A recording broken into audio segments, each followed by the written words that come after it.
Innal hamdalillah nahmaduhu wa nasta'inuhu wa nastaghfiruhu wa nastahdihi wa na'udzu bihi min shururi anfusina wa min sayyiati a'malina.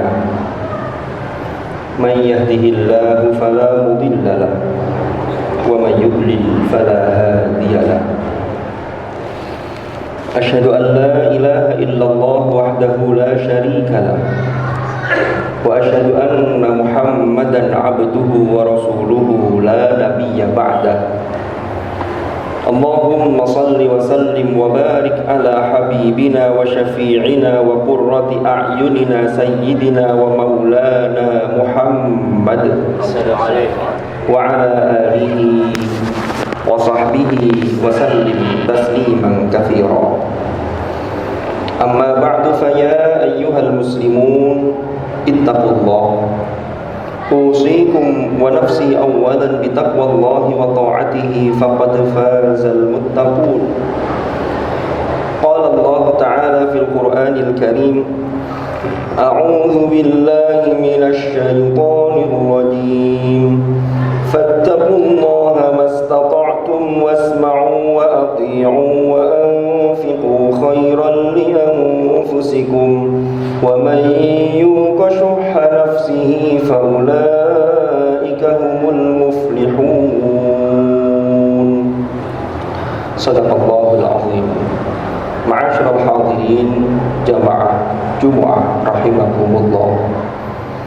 Melalui mimbar ini saya mengingatkan pada diri saya dan juga mengajak kepada para jamaah Jumat semuanya untuk kita selalu berusaha meningkatkan iman dan takwa kita kepada Allah dengan sungguh-sungguh, karena dengan bekal takwa inilah kita akan memperoleh keselamatan dan kebahagiaan yang hakiki di dunia dan di akhirat. Ma'asyiral hadirin rahimakumullah.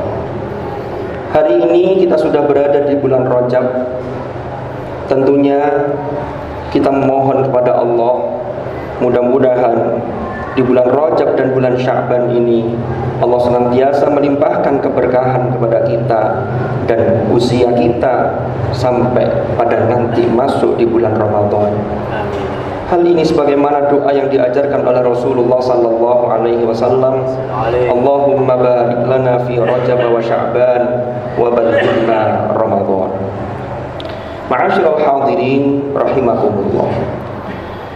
Di bulan Rajab ini, tepatnya pada malam 27 Rajab, ada satu peristiwa yang sesungguhnya ada dua peristiwa tapi saling terkait dan berlangsung secara berurutan.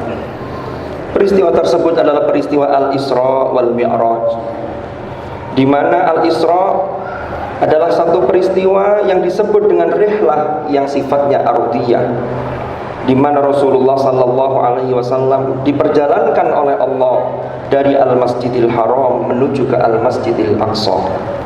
Sementara Al-Mi'raj adalah ketika Rasulullah sallallahu alaihi wasallam naik ke langit sampai ke Sidratil Muntaha, dan ini namanya adalah rihlah samawiyah, yaitu perjalanan langit. Ma'asyiral hadirin rahimakumullah. Dalam kesempatan khutbah kali ini kita tidak akan membahas secara detail mengenai Al-Isra wal Mi'raj, tapi akan mengangkat satu ayat, bahkan satu kata di dalam ayat tersebut yang menarik untuk kita kupas, yang mana ayat ini berbicara secara sharih, berbicara secara jelas tentang peristiwa Al-Isra, yaitu surah Al-Isra ayat pertama. Allah berfirman, Subhanalladzi asra bi'abdihi lailam minal masjidil harami ilal masjidil aqsa alladzi barakna haulahu linuriyahu min ayatina innahu huwas samiul basir. Maha suci Allah, zat yang memperjalankan hambanya pada malam hari dari Al-Masjidil Haram menuju ke Al-Masjidil Aqsa, yang kami berkahi di sekelilingnya agar kami perlihatkan kepada dia sebagian dari tanda-tanda kebesaran kami. Sesungguhnya Allah, dialah maha mendengar lagi maha melihat. Ma'asyiral hadirin rahimakumullah. Yang kita angkat dalam tema khutbah kali ini adalah satu ungkapan di mana Allah menyatakan asra bi abdihi. Allah memperjalankan hambanya. Ada satu pertanyaan yang ternyata di situ dari kata abdihi ini mengandung banyak hikmah. Mengapa Allah tidak menggunakan binabiyihi atau birasulihi, tetapi Allah mengedepankan memperjalankan seorang hambanya, yaitu hadratur Rasul Nabi Muhammad sallallahu alaihi wasallam. Hikmah yang kemudian diambil oleh para ulama, ternyata status atau kedudukan yang paling tinggi bagi seorang hamba di hadapan Allah tidak lain adalah status kehambaan atau sebagai abd. Ketika seseorang diakui sebagai abd oleh Allah, maka sudah barang tentu kualitas kehambaannya ini luar biasa. Bahkan kalau kita lihat di dalam tasawuf, ada seorang syekh, seorang ulama yang bernama Abul Abbas Al-Mursi. Beliau adalah murid dari Syekh Abul Hasan Asyadzili. Abul Abbas Al-Mursi adalah guru dari Ibnu Athaillah As-Sakandari, penulis kitab Al-Hikam. Syekh Abul Abbas Al-Mursi ini mengungkap bahwa posisi atau kedudukan kehambaan seorang hamba setidaknya ada 3 tahap atau 3 tingkatan. Level yang paling bawah adalah level yang namanya masih level ibadah. Ketika seseorang masih dalam level ibadah, maka di situ seseorang tersebut baru memasukkan unsur sabar di dalam ibadah yang dia lakukan. Itu pun terkadang masih belum optimal. Lalu kemudian naik ke level berikutnya, ada yang namanya ubudiyah. Maka ketika masuk ke ubudiyah, ini bukan hanya sabar ketika menjalankan perintah Allah, bukan hanya sabar ketika menjauhi larangan Allah atau ketika ditimpa musibah, tetapi di situ disertai dengan sifat ridho atau sikap ridho. Lalu ketika level yang ketiga, yaitu level yang namanya ubudah, maka disinilah seseorang yang melakukan ibadah kualitasnya adalah betul-betul karena cinta kepada Allah Subhanahu wa ta'ala. Maka dari itu di dalam ayat ini Allah menggunakan asra bi abdihi, karena peristiwa al-Isra sangat terkait dengan al-Mi'raj, yang kemudian Rasulullah di-mi'rajkan naik ke Sidratil Muntaha. Dan salah satu ketika di Sidratil Muntaha, Allah menyatakan dalam firman-Nya di surah An-Najm, laqad ra'a min ayati rabbihil kubra. Sungguh dia Muhammad benar-benar menyaksikan atau melihat di antara kebesaran dan tanda kebesaran kami yang terbesar. Artinya ditunjukkan ayat-ayat Allah.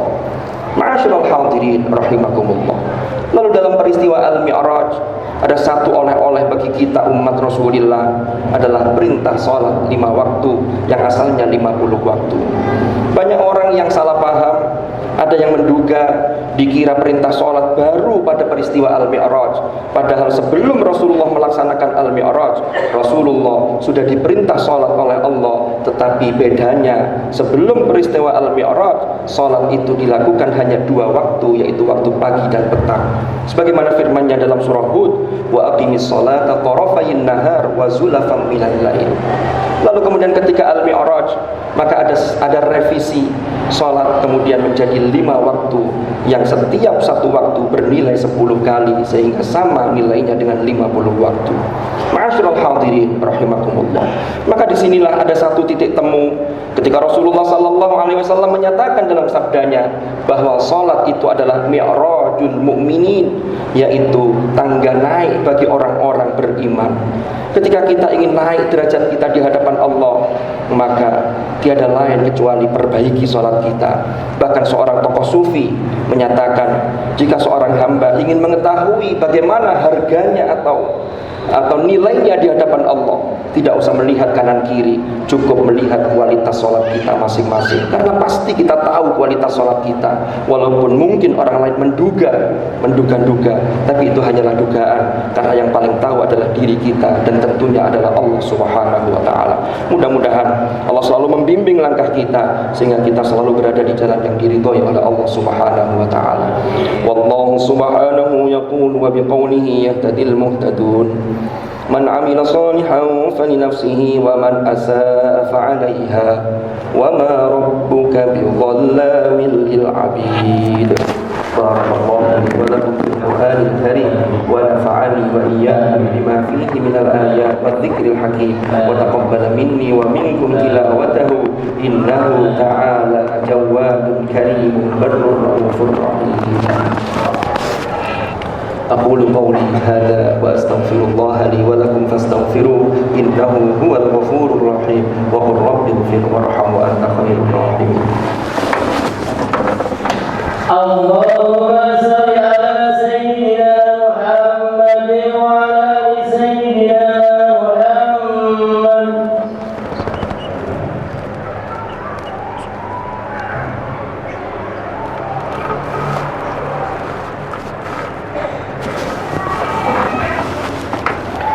الحمد لله رب العالمين الذي أرسل رسوله بالهدى ودين الحق ليظهره على الدين كله وكفى بالله شهيدا. أشهد أن لا إله إلا الله وحده لا شريك له وأشهد أن محمدا عبده ورسوله لا نبي بعده. اللهم صل وسلم وبارك على حبيبنا وشفيعنا وقرة أعيننا سيدنا ومولانا محمد وعلى آله الأطهار وأصحابه الأخيار ومن على منهجهم سار. أعوذ بالله من الشيطان الرجيم. بسم الله الرحمن الرحيم. والعصر إن الإنسان لفي خسر إلا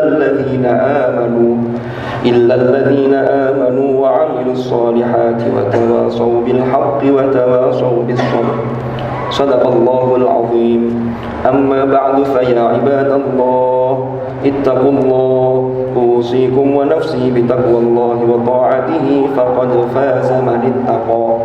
واعلموا أن الله أمركم بأمر بدأ فيه بنفسه وثنى بملائكته وقال عز وجل إن الله وملائكته يصلون على النبي يا أيها الذين آمنوا صلوا عليه وسلموا تسليما. اللهم صل وسلم وبارك على سيدنا محمد وعلى آل سيدنا محمد كما صليت وسلمت وباركت على سيدنا إبراهيم وعلى آل سيدنا إبراهيم في العالمين إنك حميد مجيد. وارض اللهم عن الخلفاء الراشدين ساداتنا أبي بكر وعمر وعثمان وعلي وعن بقية أصحاب رسول الله أجمعين وعن التابعين وتابعيهم بإحسان إلى يوم الدين. وارض عنا معهم برحمتك يا أرحم الراحمين. اللهم اغفر للمؤمنين والمؤمنات والمسلمين والمسلمات الأحياء منهم والأموات إنك سميع قريب مجيب الدعوات. اللهم أصلح لنا ديننا الذي هو عصمة أمرنا وأصلح لنا دنيانا التي فيها معاشنا وأصلح لنا آخرتنا التي إليها معادنا واجعل الحياة زيادة لنا في كل خير واجعل الموت راحة لنا من كل شر يا أرحم الراحمين. ربنا اغفر لنا ولوالدينا وارحمهم كما ربونا صغارا. ربنا هب لنا من أزواجنا وذرياتنا قرة أعين واجعلنا للمتقين إماما. ربنا آتنا من لدنك رحمة وهيئ لنا من أمرنا رشدا. ربنا آتنا في الدنيا حسنة وفي الآخرة حسنة وقنا عذاب النار. عباد الله إن الله يأمر بالعدل والإحسان وإيتاء ذي القربى وينهى عن الفحشاء والمنكر والبغي يعظكم لعلكم تذكرون. فاذكروا الله العظيم يذكركم واشكروه على نعمه يزدكم واسألوه من فضله يعطكم ولذكر الله أكبر. أقيموا الصلاة.